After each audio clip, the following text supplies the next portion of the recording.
Our sci-fi movie starts in the medieval fantasy period. A party of adventurers confronts a formidable warrior mage. Their attacks are thwarted at first, but the squad beats the adversary by working together and launching a surprise attack with magic and weapons. Dalwyn, one of the party members, is dating our protagonist, Nash. Nash logs out after the party teleports, revealing that he is considerably older than his avatar. We're in 2047, and the world is full of cutting-edge technology, particularly virtual worlds known as verses, which are holographic reproductions of anything a customer wishes. This influenced society, since verses are as genuine as reality itself. 75% of the population, known as the connected, are no longer interested in their real lives and spend their whole day online. Thus, tiny groups inhabit towns and cities. Others, known as hybrids, spend half of their time online and half in the real world. Nash Trenton, our protagonist, is one of them. He is a shadow agent that resides in Neo-Paris. He chooses to spend his time gaming because his wife Helena passed in a viral assault a few years ago.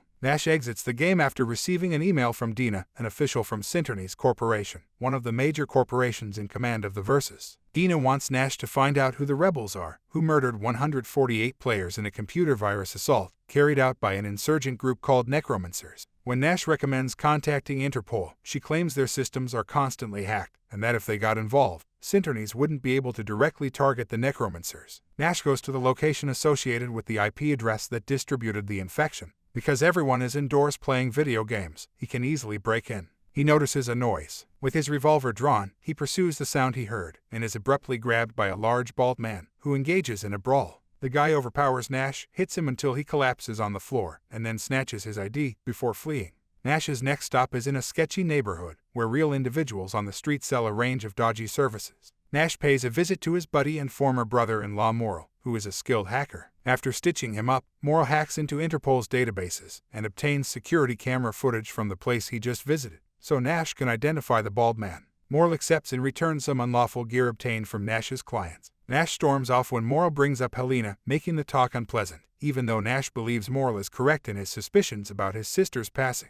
Later, Nash is spending his evening with Dalwyn in the game when the doorbell rings in the real world. It's Morrill, calling to inform him about the security camera footage. He discovered a man who appeared multiple times in the 3 days preceding Nash's arrival. However, he is not as large as the bald one. Nash saves all of this information on a flash drive and gives it to Dina, who recognizes the strange man, Leonard Lawrence, and they know his address, so Nash goes to see him. He walks in via the window and discovers Leonard, linked to the virtual world. He is not alone. The bald man is nearby, ready to engage in another fistfight.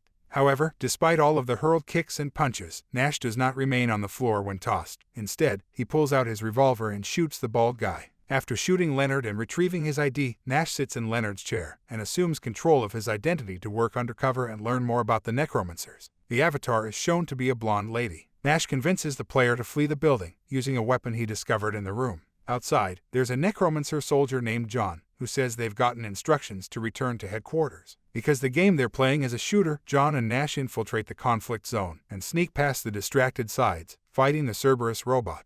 A scrambler machine disables John's binoculars as they traverse an abandoned structure, indicating that they will be attacked shortly. There is no other option. They must move farther into the PvP zone to avoid players and random agents. The ambush begins with heavy fire as they go forward. They protect each other and return fire. The unusual combination defeats all of the normal soldiers, but there is one more foe remaining, the boss at the end, who is blocking the road. It's a massive armored guy wielding a massive machine gun. Because he is difficult to fight, John uses a flash grenade to distract him, while Nash hides behind a wall and attacks with a headshot.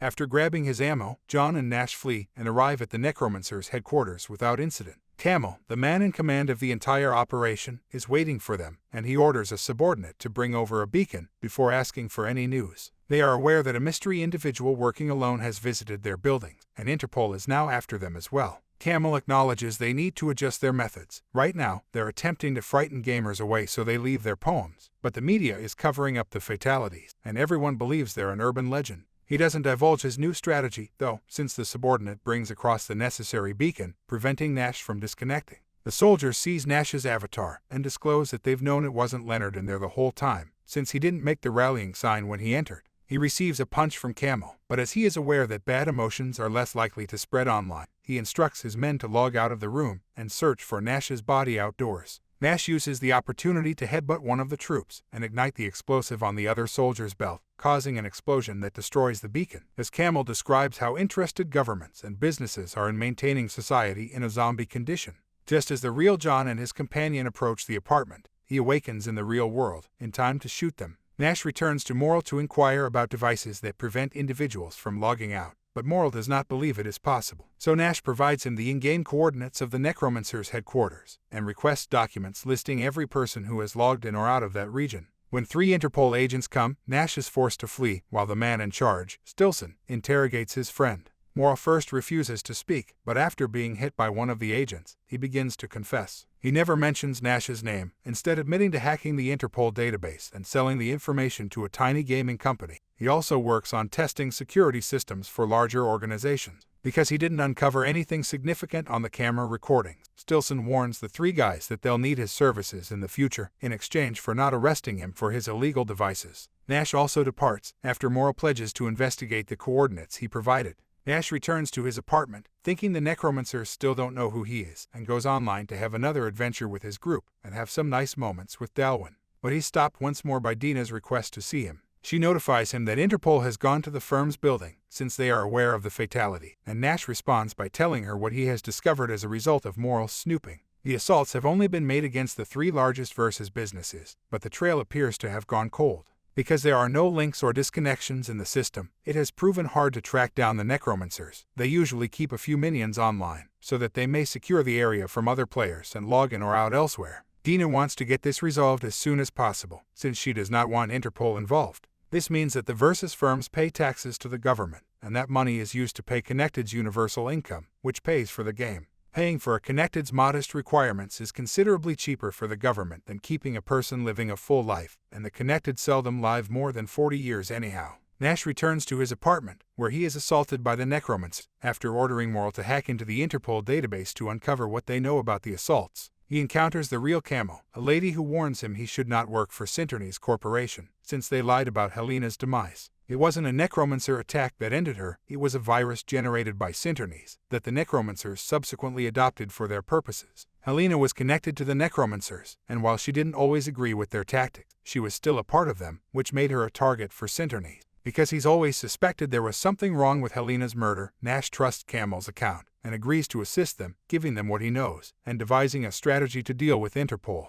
Stillson and his agents pursue one of the Necromancer's men, and Nash assists him in tracking them down by directing him through the sewers. He returns him to Camel, who requests for him to share any information he learns from his hacker friend in the future with them. Nash admits to feeling exploited by both Synternys and the Necromancers when he visits Morrill, and Morrill points out that none of this would bring Helena back, before informing him that Interpol will be meeting with a mole they have within Camel's gang shortly. Nash arrives at the meeting spot, only to be apprehended by Interpol, who fabricated a tale about a mole to deceive him into coming, so they could ambush him. Stillson knows Nash is a double agent, and wants him to be an Interpol informant as well. Camel and her men, on the other hand, had been following Nash in case he needed aid, and are now slaughtering every single Interpol agent in sight. They interrupt their discussions. Nash wants to know about the new plan, now that he's out of the picture, and Camel agrees to fill him in after returning to his house. The purpose of the Necromancers is to release all of the Connected. To do this, they plan to utilize a virus designed by one of their guys that has the ability to shut down every console until the Verses vanish. This will push them to disconnect and return to the outer world. The virus must be unleashed within the matrix of a major verse in order to multiply and propagate. This is where Nash comes in. He could simply transport the virus into Synternys' main headquarters and hold it there while the hackers work their magic.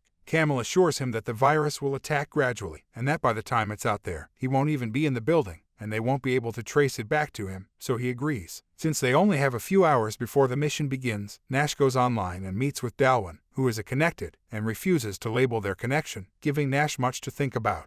Moments later, he pays Dina a visit at the Synternys building, and while speaking with her, he discreetly activates the virus-infected gadget.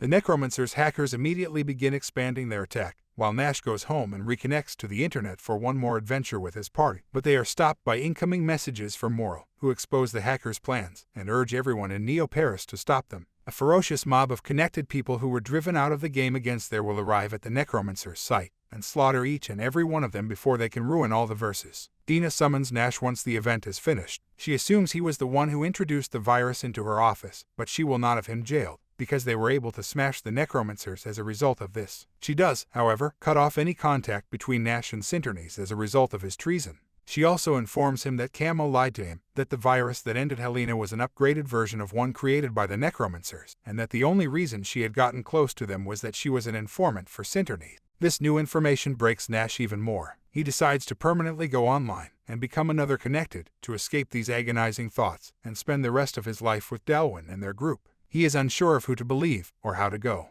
He will maximize his pleasure in the experience by adding features and luxuries to his online avatar with the money he's earned. And since his brain is unable to tell the difference between actual and virtual life, the online existence is just as real as the real one. He ends by saying that no one can judge another person's choices.